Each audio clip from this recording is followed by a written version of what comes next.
કહીએ છીએ વર્ષમાં એક વાર નર્મદા જયંતિ આવે છે તો તે વખતે આપણને નર્મદા માતા પ્રત્યે શ્રદ્ધા આપણે એવું કહીએ કે ઉમટી આવે છે, પરંતુ આ શ્રદ્ધા આ ભાવ કાયમ જ આપણા હૃદયમાં રહેવો જોઈએ અને આ માતા નર્મદાનું જો કઈ જગ્યાએ છો તમે? નીલકંઠેશ્વર છો ને? આજુબાજુના વિસ્તારોના લોકો આપણે ગાયત્રી મંદિર ને નીલકંઠેશ્વર રાખ્યું છે, તમે સ્થળ તો વાંચો. સ્વચ્છ રાખવાની પણ આપણા સૌની જવાબદારી નીલકંઠેશ્વર છે. તો આજે આપણે એક સંકલ્પ લઈશું, સૌ પોતાનો હાથ આગળ રાખીશું અને હું જે પ્રમાણે બોલાવીશ તે પ્રમાણે બોલશું.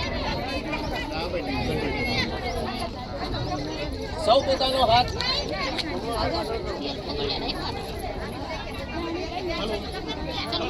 હું નર્મદા નદીના કિનારાને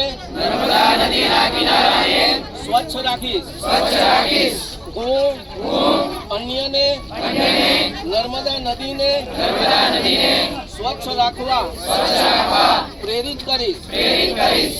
હું નદીમાં પોલિથીન કે અન્ય કોઈ પણ પ્રકારનો કચરો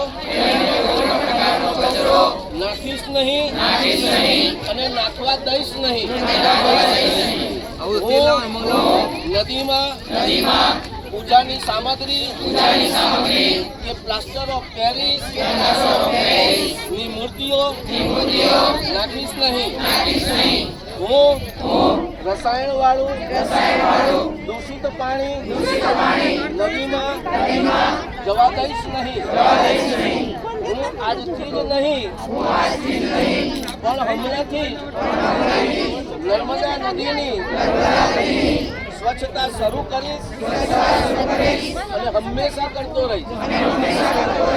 નર્મદે